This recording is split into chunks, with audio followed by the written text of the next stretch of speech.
चलिए आज हम लोग स्टार्ट करते हैं करंट का सेकेंड चैप्टर जिसका नाम है ओम्स लॉ।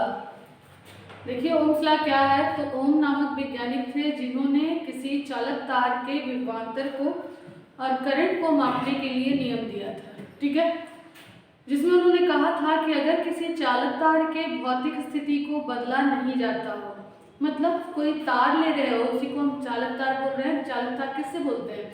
जिससे विद्युत धारा प्रवाहित होती है। ठीक है, जिससे धारा बह सकती है, वो एक कंडक्टर होता है और उसी वायर को हम लोग कंडक्टिंग वायर चालक तार कहते हैं। ठीक है, तो कहा कि अगर किसी चालक तार के भौतिक स्थिति को बदला नहीं जाए, मतलब अगर कोई तार है, मान लो ये तार है, अगर हम ये मान लो ये ऐसा है, ऐसा यहाँ पे हम काट देते हैं, तो हम क्या किए, तार को काट दिए तो उसके फिजिकल कंडीशन को चेंज कर दिए, या तार को हम हीट कर देते हैं, टेम्परेचर कल जाता है तार, तो वो भी क्या हो गया, उसका फिजिकल कंडीशन चेंज हो गया। पर मोटा तार था, हम वहाँ पतला कर दिए तो फिजिकल कंडीशन चेंज हो गया। ठीक है, तो उन्होंने कहा कि अगर भौतिक स्थिति को, तार के भौतिक स्थिति को बदला नहीं जाए, मतलब जैसा है बिल्कुल उसी तरह का समरूप तार लिया जाए, ठीक है, उसके फिजिकल कंडीशन को, उसके भौतिक स्थिति को बदला नहीं जाता हो, तो चालक तार के सिरों के बीच, चालक तार का सिरा मान लो एक ए होगा एक बी होगा, तो चालक तार के सिरों के बीच का विभवांतर जो होगा उसमें प्रवाहित धारा के समानुपाती, या ऐसे कह सकते हो कि ओम ने कहा कि किसी चालक तार के भौतिक स्थिति को बदला नहीं जाए तो चालक तार में प्रवाहित विद्युत धारा उसके सिरों के विभवांतर के समानुपाती होता है। ध्यान दीजिएगा, ओम ने कहा कि चालक तार में प्रवाहित विद्युत धारा विभवांतर के समानुपाती होता है, लेकिन लिखा ऐसे नहीं। लिखा कैसे, लिखाया कैसे, मैथमेटिकली गणितीय रूप से लिखाया भी समानुपाती आई। बोले आई समानुपाती थी, लेकिन लिखाया क्या, भी समानुपाती आई। क्यों? क्योंकि करंट फ्लो होने के लिए पहले हमको वोल्टेज देना पड़ेगा, इसलिए नियम क्या बना, भी समानुपाती आई। लेकिन बोले क्या कि किसी चालक तार के अगर भौतिक स्थिति को बदला नहीं जाता हो तो उस चालक तार में प्रवाहित धारा उसके सिरों के विभवांतर के क्या होता है, समानुपाती होता है। ठीक है, मान लो ये तार है जिसका प्रतिरोध R है, इसको हम किसी बैटरी या सेल से जोड़ते हैं अगर मान लो उसका सिरा A है और B है, तो A और B के बीच वोल्टेज हम दे रहे हैं। बैटरी जो जुड़ा हुआ है किससे जुड़ा हुआ है, A और B से जुड़ा हुआ है, उसका एक सिरा पॉजिटिव एक सिरा नेगेटिव है, तो जो विभवांतर है वो समानुपाती होगा किसके, करंट फ्लो के। मतलब जितना हम वोल्टेज बढ़ाएंगे उतना ज्यादा करंट भी क्या होता जाएगा, बढ़ता जाएगा। ये ओम का नियम है कि चालक तार में प्रवाहित धारा उसके सिरों के विभवांतर के क्या होता है, समानुपाती होता है। फिर से ओम का नियम क्या था कि अगर किसी चालक तार के भौतिक स्थिति को बदला नहीं जाए तो चालक तार में प्रवाहित विद्युत धारा सिरों के विभवांतर के समानुपाती होता है। मतलब लिखे, बोले क्या, बोले आई समानुपाती भी, और लिखाया क्या, भी समानुपाती आई, क्योंकि करंट फ्लो होने के लिए हमको वोल्टेज देना पड़ेगा, इसलिए पहले वोल्टेज तो करंट, तो भी समानुपाती आई। और समानुपाती हटा तो एक कांस्टेंट आया, जिस कांस्टेंट को क्या से सूचित किया गया, आर से। आर क्या है, एक नियतांक है जिसका नाम रखा गया प्रतिरोध। क्या नाम रखा गया इसका, प्रतिरोध। क्या नाम रखा गया इसका, प्रतिरोध। ठीक है, तो उनका नियम हम लोग समझ गए कि अगर चालक तार के भौतिक स्थिति को बदला नहीं जाए, मतलब जैसा तार है बिल्कुल उसी तरह का समरूप तार रहे, ना उसको पतला कर दीजिए, ना उसको हीट कर दीजिए, ना उसको टेम्परेचर बढ़ाइए।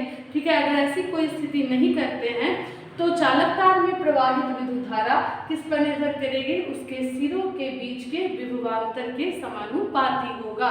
ठीक है, तो हम लोग लिख लेते हैं जरा ओम का नियम, फिर इसको सत्यापित करके देखेंगे।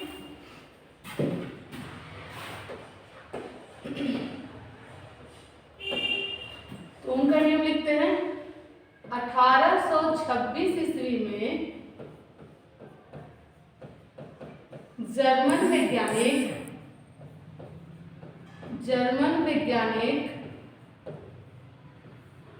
जॉर्ज साइमन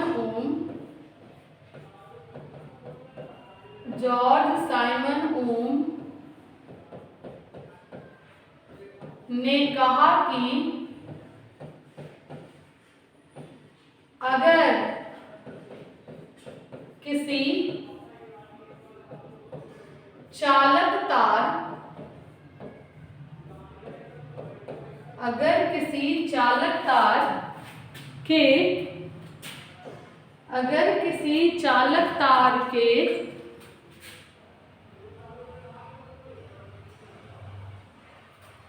अगर किसी चालक तार के भौतिक स्थिति को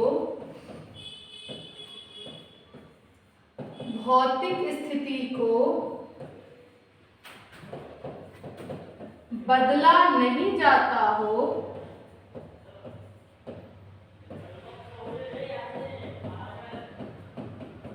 तो चालक तार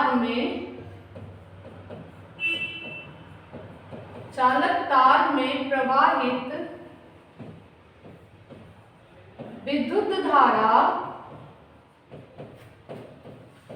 चालक तार के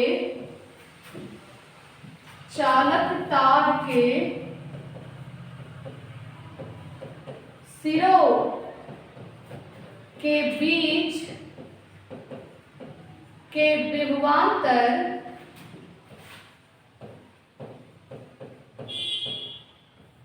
के समानुपाती होता है।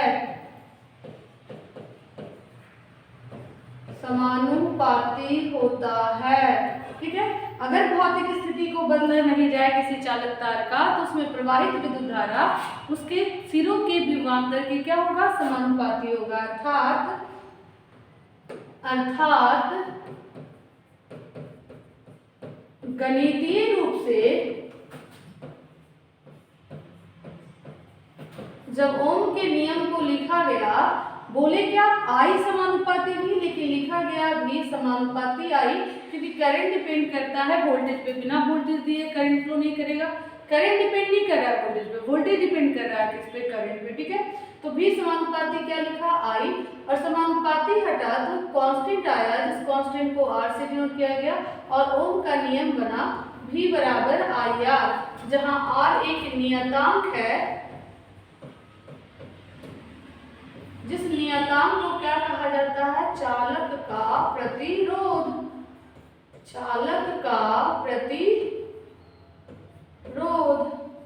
ठीक है, क्या कहते हैं उसको, चालक का प्रतिरोध करते हैं। ठीक है, और ये बना ओम का नियम भी बराबर आई आर।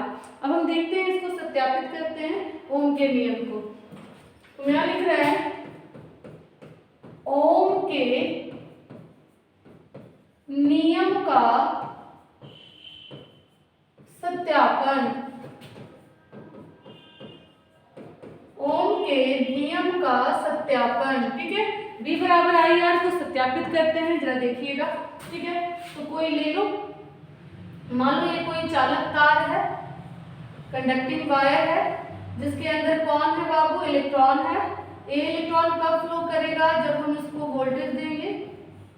ठीक है, वोल्टेज देंगे तो क्या होगा, इसमें इलेक्ट्रिक फील्ड होगा इसके चारों तरफ, और उस इलेक्ट्रिक फील्ड के कारण करंट फ्लो करेगा, जिस करंट का डायरेक्शन हो गया फील्ड के डायरेक्शन में, मतलब पॉजिटिव से निगेटिव डायरेक्शन में।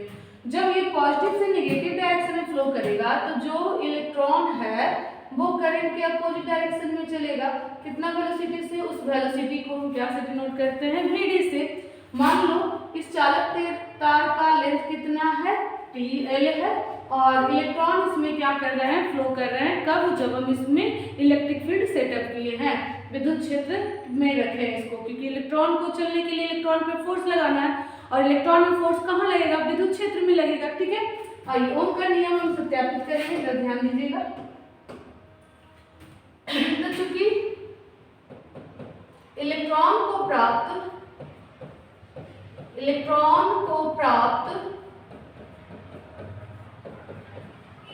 ड्रिफ्ट वेग Vd बराबर, बोलो जो इलेक्ट्रॉन ड्रिफ्ट वेग से चलेगा तो वेग बराबर होता है विस्थापन बटा समय। तो ये इलेक्ट्रॉन कितना लेंथ में विस्थापित होगा, L लेंथ में, और उसका समय जो लगा उसको हम टाउ से डिनोट कर दिए, तो Vd बराबर हम लोग जानते हैं L बटा टाउ। ठीक है, इधर देखिए, जब इलेक्ट्रॉन चलेगा तो त्वरण का फॉर्मूला हम लोग जानते हैं, A बराबर एक्सेलरेशन बराबर होता है इलेक्ट्रॉन को प्राप्त ड्रिफ्ट वेलोसिटी बटा टाउ। तो Vd बराबर हम लोग लिख सकते हैं A इंटू टाउ, Vd बराबर लिख दिए A इंटू टाउ। अब ए का मान निकालते हैं। कौन चल रहा है? इलेक्ट्रॉन। तो इलेक्ट्रॉन कितना एक्सेलरेशन से चल रहा है?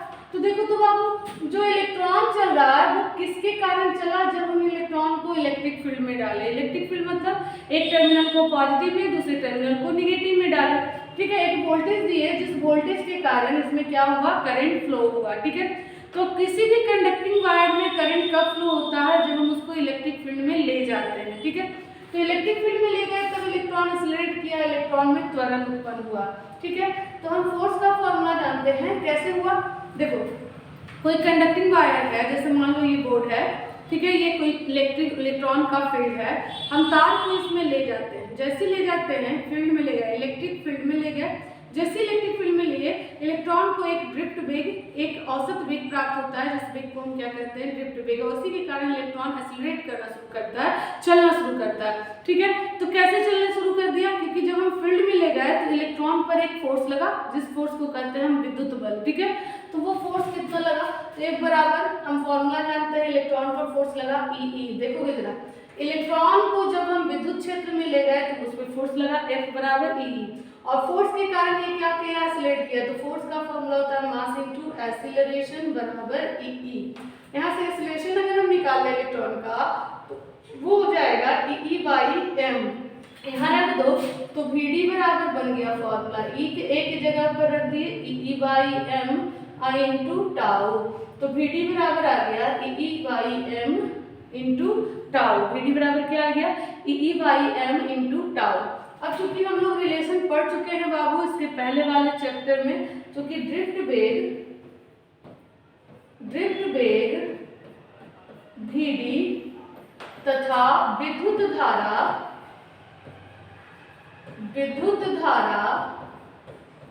I के बीच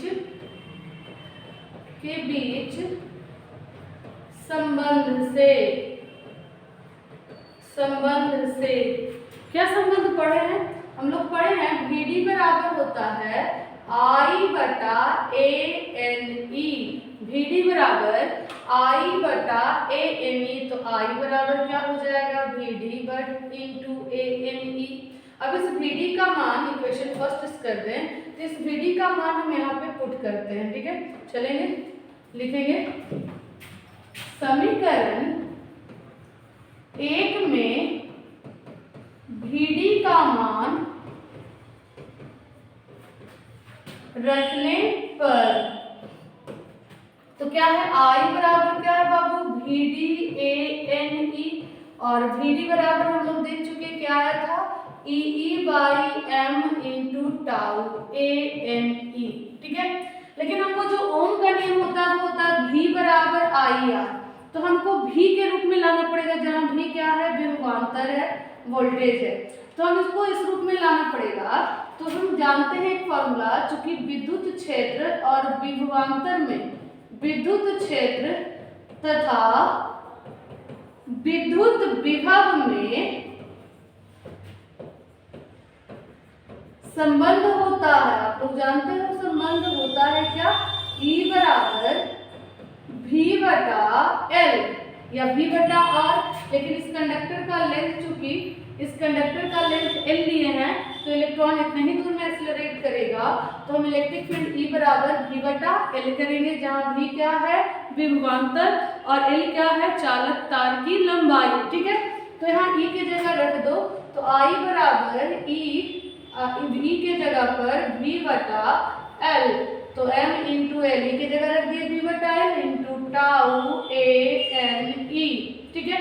इन सब को वो साइड लेना चाहते हैं, तो जो गुना में है वो भागा में, जो भागा में है वो गुना में हो जाएगा। तो इन सबको उस साइड ले चलो, तो हो जाएगा इधर V, इधर V बचेगा, इधर हो जाएगा I इंटू ML बटा ANE गुना E, तो E स्क्वायर टाउ बराबर V, जहाँ और V बराबर I इंटू इतना को लिखते हैं MLANE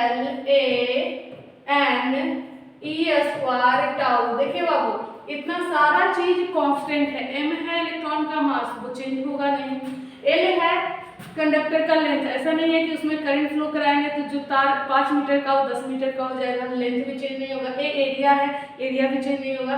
N है number of electron per unit volume, इकाई आयतन में इलेक्ट्रॉन की संख्या है, तो इलेक्ट्रॉन की संख्या भी चेंज नहीं होगी, ई चार्ज नहीं चेंज होगा, टाउ टाइम नहीं चेंज होगा। तो इतना सारा क्या है, कांस्टेंट है।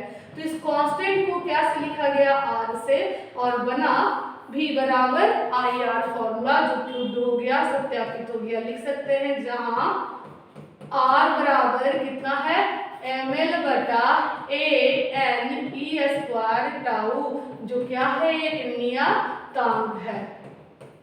और इस तरह से ओम का नियम साबित हो जाता है, V बराबर आई आर। बहुत आसान है, एक बार और देख लेते हैं, जरा देखिएगा। सबसे पहले हम एक चालक तार लिए जिसमें इलेक्ट्रॉन फ्लो करेगा। कब फ्लो करेगा, जब उसको हम इलेक्ट्रिक फील्ड में ले जाएंगे। इलेक्ट्रिक फील्ड में ले गए, एक वोल्टेज दिए, जिस वोल्टेज से इलेक्ट्रॉन पे फोर्स लगा, और फोर्स लगने के कारण इलेक्ट्रॉन एक औसत वेग, जिसे हम ड्रिफ्ट वेग कहते हैं, उससे क्या करना शुरू कर दिया, गति करना शुरू कर दिया। तो हम लिख दिए इलेक्ट्रॉन को प्राप्त ड्रिफ्ट वेग बराबर होता है विस्थापन बटा समय। एल लेंथ का तार है, अब तार जितना लंबा होगा उसी में ना धारा बहेगी, तो एल हो गया लेंथ ऑफ तार एल, और टी हो गया टाइम। ठीक है, त्वरण बराबर, चूंकि एक्सेलरेट कर रहा है तो हम लोग जानते हैं त्वरण बराबर होता है वीडी बटा टाउ, तो वीडी बराबर हो गया ए इंटू टाउ। ऐसा हम इसलिए कर रहे हैं ताकि हमारे इक्वेशन में वोल्टेज आ जाए, विभवांतर आ जाए। ठीक है, तो वीडी बराबर हो गया ए इंटू टाउ। अब चूंकि देखो, तो जैसी वोल्टेज दिया, इलेक्ट्रॉन पे फोर्स लगा, और फोर्स लगा कब फोर्स लगा इलेक्ट्रॉन पर, जब उसको हम इलेक्ट्रिक फील्ड में लाए। तो एक बराबर फॉर्मूला होता है ई इंटू ई, फोर्स का फॉर्मूला मास इंटू एक्सेलरेशन, तो एक्सेलरेशन बराबर यहाँ से निकल गया ई बाई एम। यहाँ एक ही जगह रख दिए तो वीडी का फॉर्मूला बन के आया ई बाई एम इंटू टाउ। अब हम चूंकि रिलेशन जानते हैं, वीडी बराबर होता है आई बटा ए एन, तो आई बराबर वीडी ए एन ई। ठीक है, वीडी का मान रख दिए इक्वेशन फर्स्ट से, और चूंकि V बराबर E बराबर होता है रिलेशन V बटा R, यहाँ R की जगह L लेंथ है तो V बटा L कर दिए, तो E की जगह पुट कर दिए V बटा L, तो I बराबर इतना बना। ठीक है, इस सारे टर्म को उधर ले गए V को छोड़कर, तो इस सब जो भागा में ऊपर उधर गया गुना, और जो गुना में वो भागे में आ गया। ठीक है, ये सारा कांस्टेंट है, वोल्टेज और करंट से ये इंडिपेंडेंट है, ये चेंज नहीं हो रहा है, तो ये सारा कांस्टेंट है, तो इसकी जगह पर R रखा गया। R क्या था, एक नियतांक, जिसका वैल्यू हुआ ml बटा an ई स्क्वायर टाउ, और ओम का नियम साबित हो गया V बराबर आई आर। ठीक है, तो ये जो ओम का नियम होता है, नोट ध्यान रखना है, ये जो ओम का नियम होता है V बराबर आई आर, ये ओम के नियम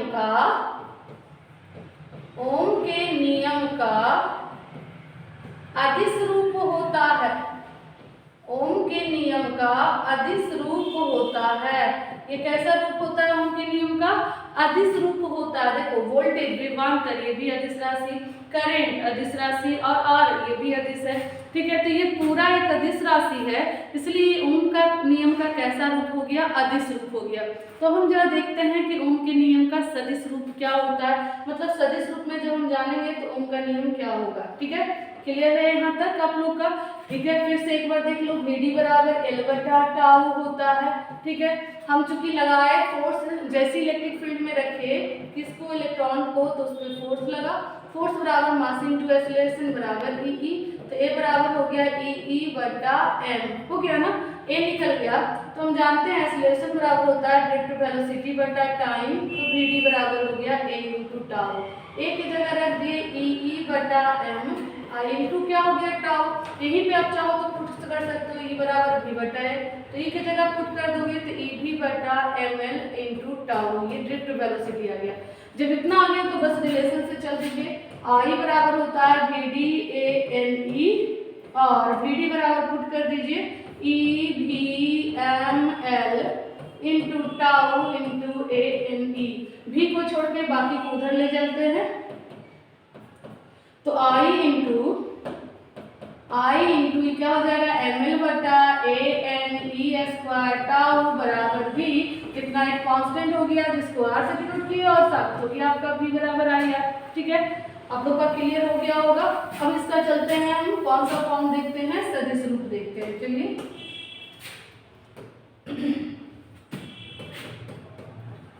ओम के नियम का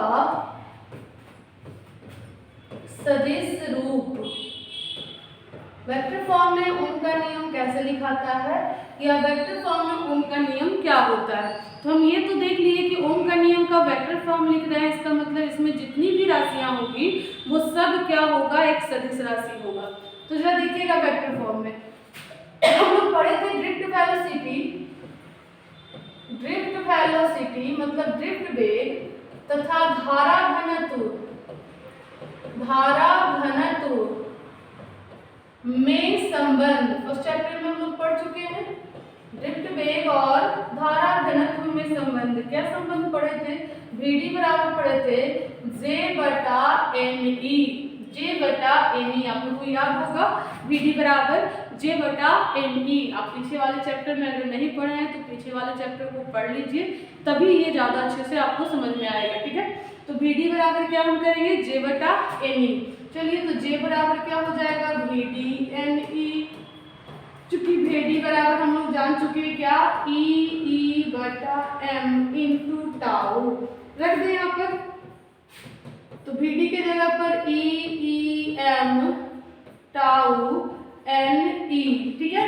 तो J बराबर हो गया, क्या हो गया, E का स्क्वायर, E गुना E का square N tau into E अब बटा M, इसको एक साथ कर लेते हैं, ठीक है। और J बराबर इतना को लिखते हैं सिग्मा इंटू E। ये जो होता है ये ओम के नियम का क्या होता है, सदिश रूप होता है, जहाँ सिग्मा बराबर होता है E स्क्वायर N टाउ बटा M और सिग्मा को कहते हैं चालकता। क्या कहते हैं, चालकता, कंडक्टिविटी कहते हैं इसको। तो फॉर्मूला बना J बराबर सिग्मा E। वेक्टर फॉर्म में अगर इसको वेक्टर फॉर्म में लिखोगे तो इस रूप में लिखोगे J बराबर सिग्मा E।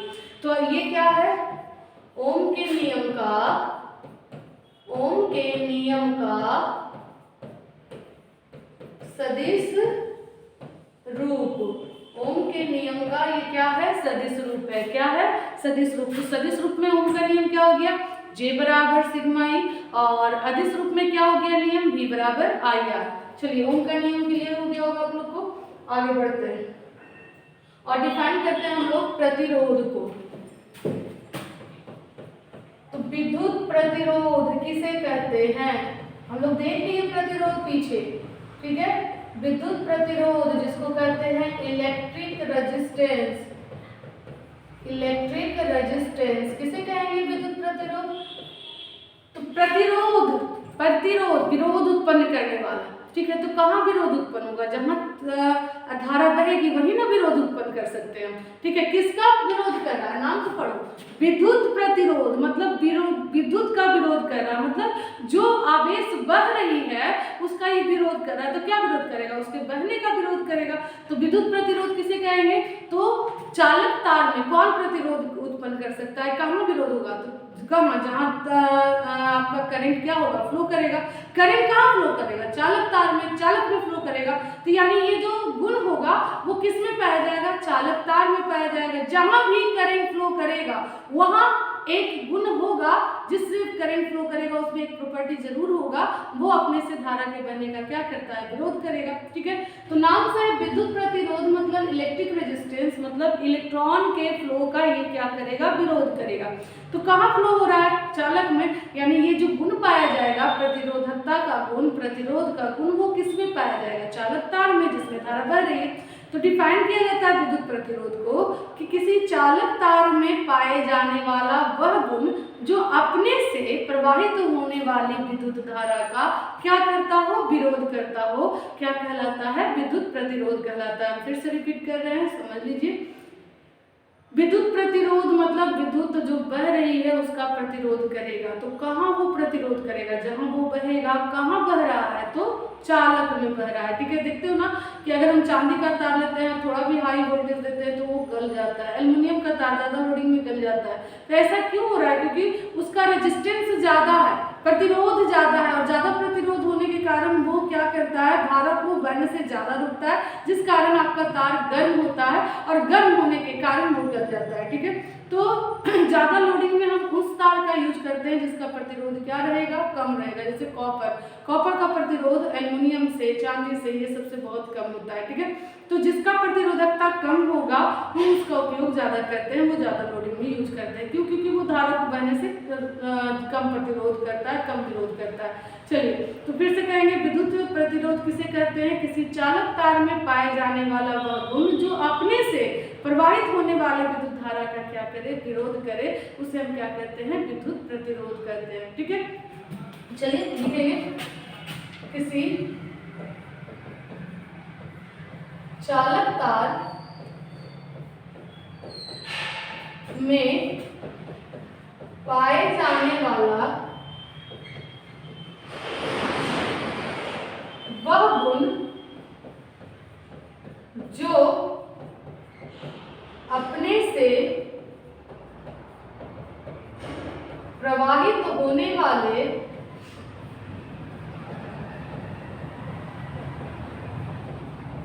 विद्युत धारा का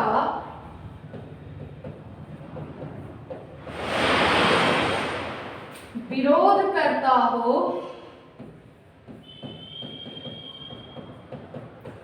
विद्युत प्रतिरोध कहलाता है। विद्युत प्रतिरोध कहलाता है, विद्युत प्रतिरोध कहलाता है, ठीक है।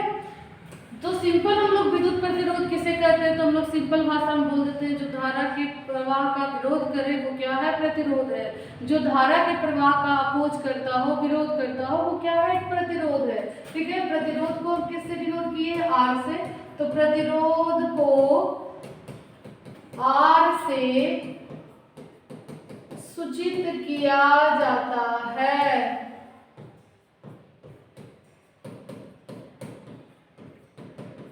आर से सूचित किया जाता है, ठीक है। तो विद्युत प्रतिरोध को क्या से सूचित किया जाता है? आर से सूचित किया जाता है। प्रतिरोध क्या है? विद्युत प्रतिरोध मतलब रुकावट। विद्युत प्रतिरोध मतलब विद्युत के बहने का वो रुकावट करेगा, विरोध करेगा, ठीक है। एक तो पानी बह रहा है, हम वहाँ पे क्या बना देते हैं? बांध वगैरह बना देते हैं, तो वो क्या होता है? वो पानी के फ्लो को रोक देता है, कम कर देता है, नहीं। तो वो क्या है? एक तरह का प्रतिरोध है, जो धारा के प्रवाह का विरोध किया, जल के प्रवाह का विरोध किया, ठीक है। इसी तरह से क्या होता है? हर तार में, हर चालक तार में अपना गुण होता है। किसी में ज्यादा प्रतिरोधकता होता है, किसी में कम प्रतिरोधकता होता है। जिसमें ज्यादा प्रतिरोधकता होता है वो ज्यादा धारा के प्रवाह का विरोध करता है, और ज्यादा लोडिंग होने के कारण वो क्या होता है? गल जाता है, ठीक है। इसलिए चांदी का तार या एल्युमिनियम का तार ज्यादा लोडिंग में हम लोग यूज नहीं कर पाते हैं, ठीक है। चलिए विद्युत प्रतिरोध को आर से सूचित करते हैं।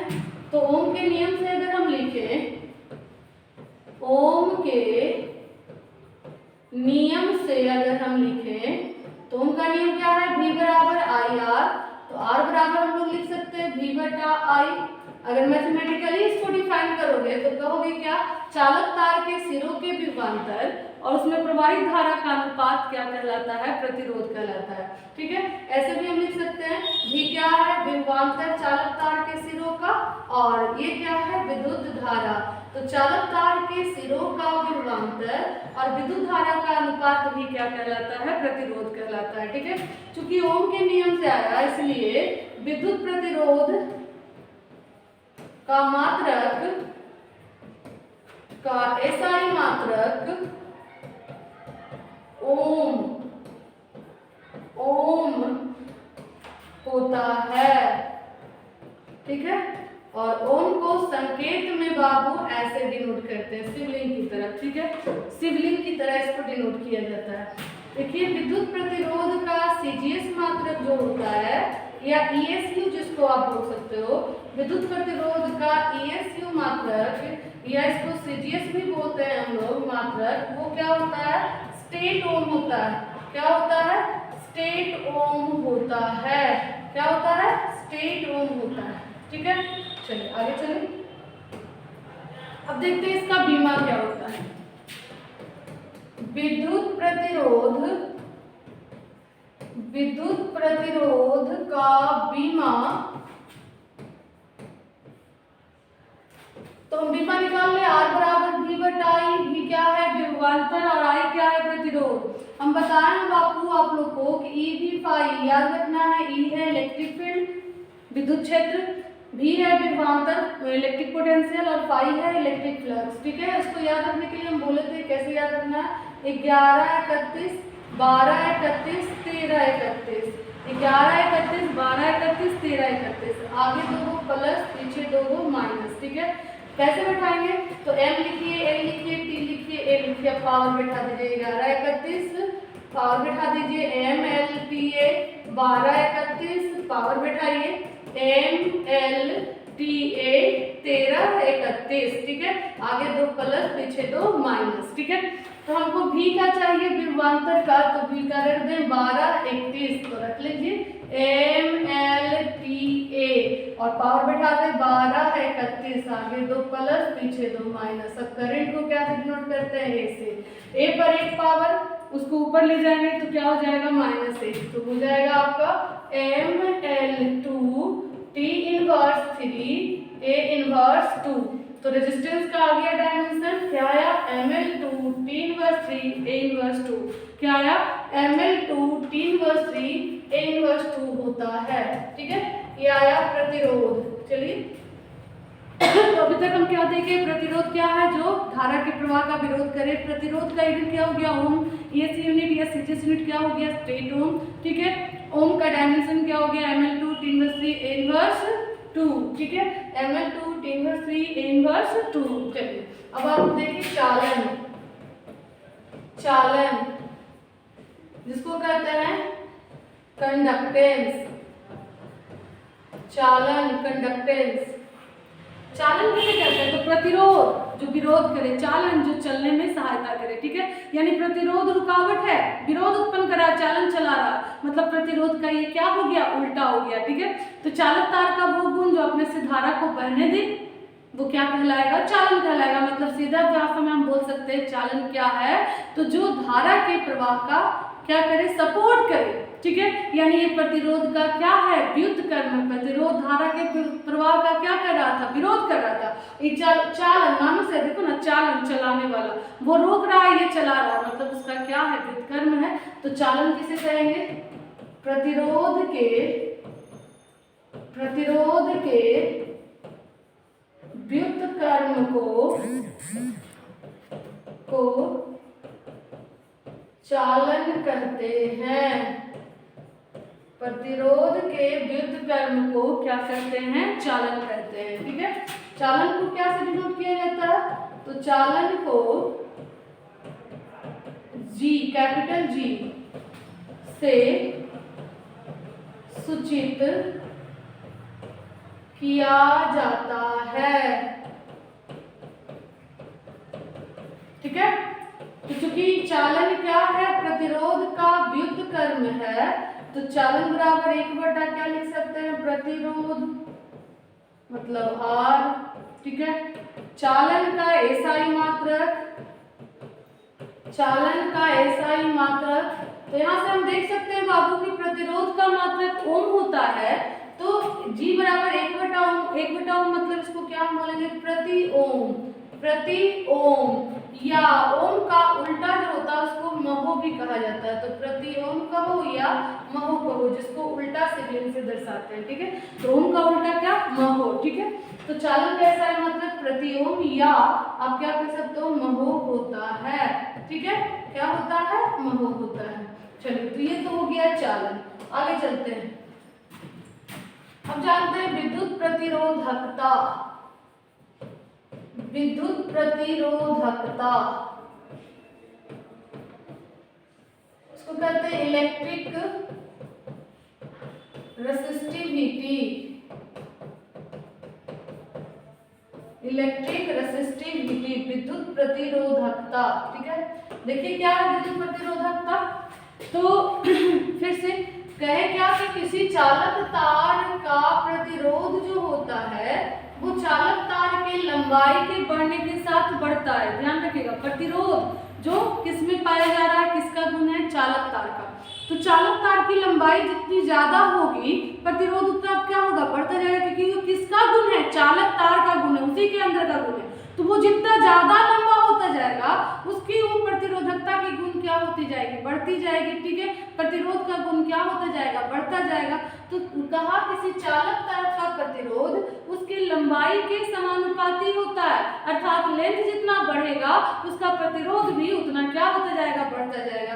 जबकि उसके अनुप्रस्थ काट क्षेत्रफल का क्या होता है, व्युत्क्रमानुपाती होता है, मतलब जितना ज्यादा उसका एरिया होगा उतना ज्यादा प्रतिरोध कम होगा। सिंपल है बाबू कि मान लो कोई क्लासरूम में बहुत ज्यादा छोटा क्लासरूम है, बहुत ज्यादा क्राउडिंग है उसमें, मतलब बहुत भीड़ है, और एक छोटा सा गेट दे और कहें कि जाओ, ठीक है, तो एरिया कम है और उससे निकलना है तो क्या दिखेगा, क्राउडिंग ज़्यादा दिखेगा, मतलब रेजिस्टेंस ज़्यादा होगा, ढकलम ढुकलिम ज़्यादा होगा। लेकिन अगर हम पूरा गेट को एकदम बहुत बड़ा गेट कर दे और कहें निकलो तो क्या होगा, बच्चा अच्छे से निकल जाएगा, मतलब प्रतिरोध ढकलम ढुकलिम कम होगा।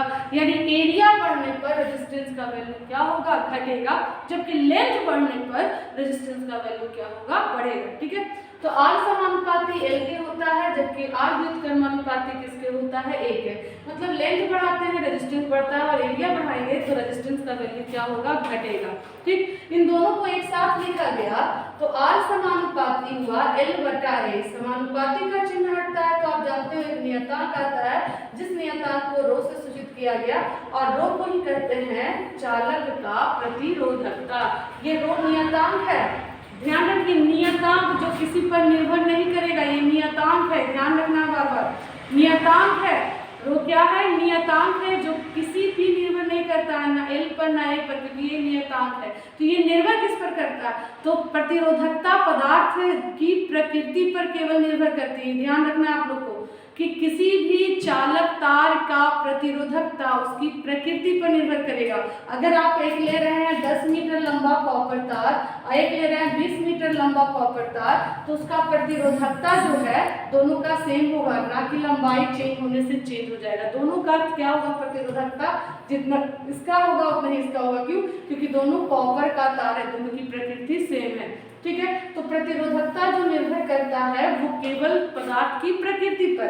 हाँ, एक कॉपर तार ले लिए और एक फेरस का तार ले लिए, तो दोनों का रेसिस्टिविटी क्या हो जाएगा, अलग अलग हो जाएगा।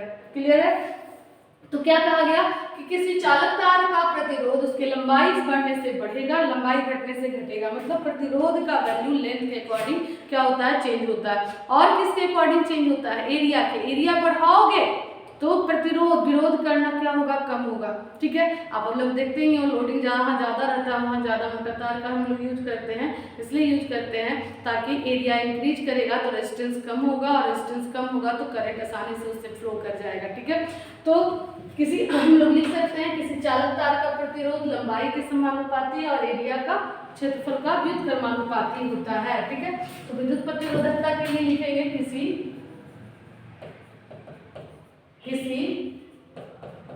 चालक तार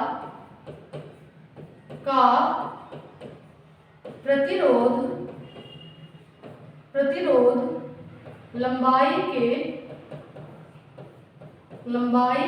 समानुपाती तथा क्षेत्रफल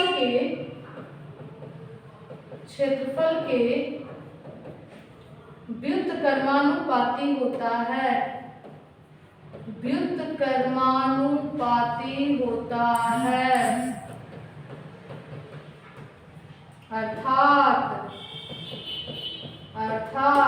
क्या लिख सकते हैं, R समानुपाती L और R व्युत्क्रमानुपाती A। ठीक है, अब दोनों को एक साथ लिख देते हैं। समीकरण 1 तथा 2 को एक साथ लिखने पर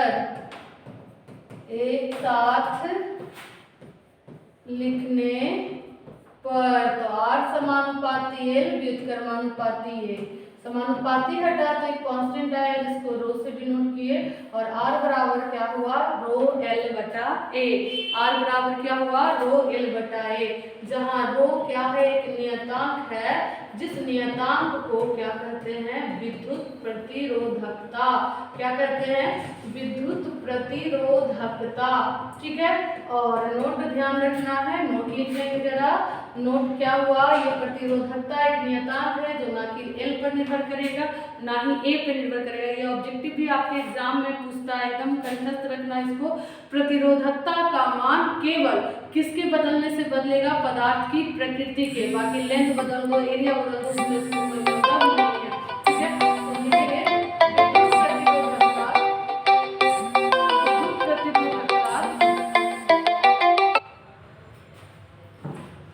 विद्युत प्रतिरोधकता, विद्युत प्रतिरोधकता का मान केवल पदार्थ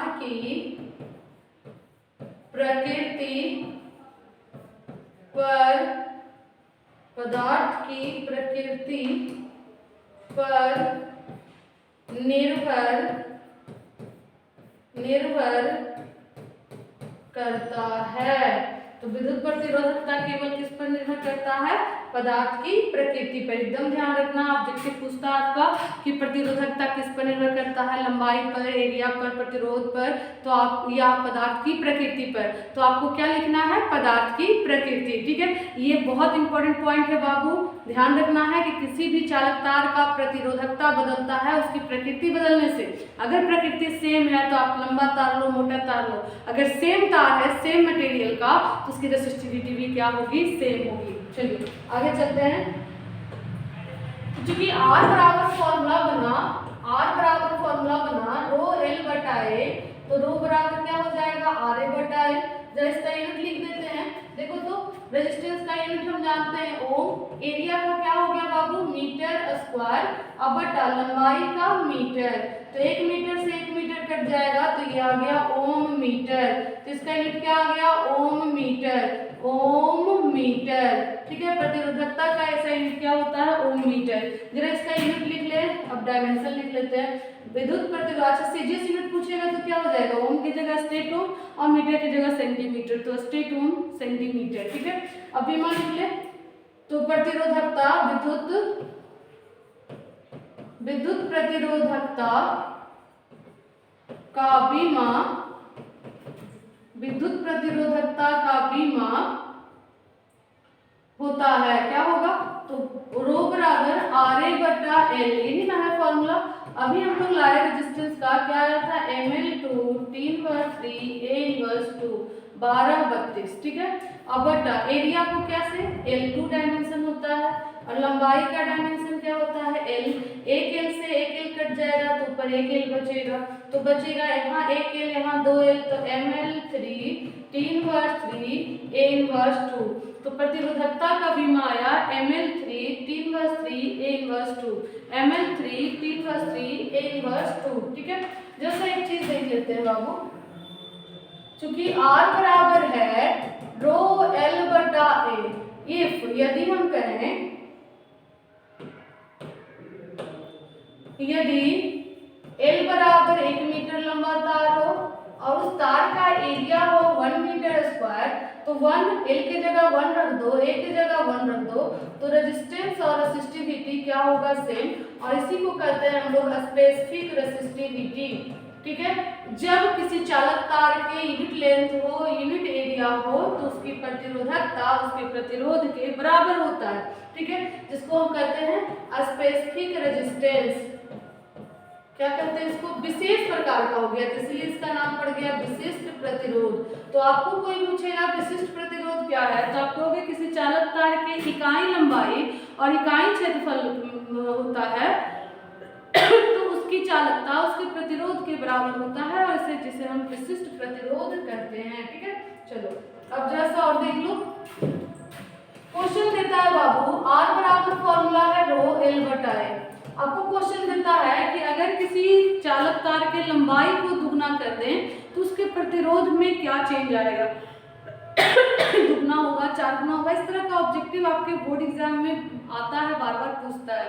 तो देखो बाबू, अगर क्वेश्चन में कोई एक चीज का, देखिए आपके रेजिस्टेंस में लेंथ है और एरिया है, दोनों है, लेकिन क्वेश्चन अगर कोई एक चीज का जिक्र करे, अगर लेंथ का जिक्र कर रहा, एरिया का जिक्र नहीं कर रहा, तो आपको एरिया हटाना पड़ेगा, ठीक है। अगर एरिया का जिक्र कर रहा है, लेंथ का नहीं, तो आपको क्या करना पड़ेगा, लेंथ हटाना होगा। तो अगर क्वेश्चन में अगर दे दे कि यदि चालक तार की लंबाई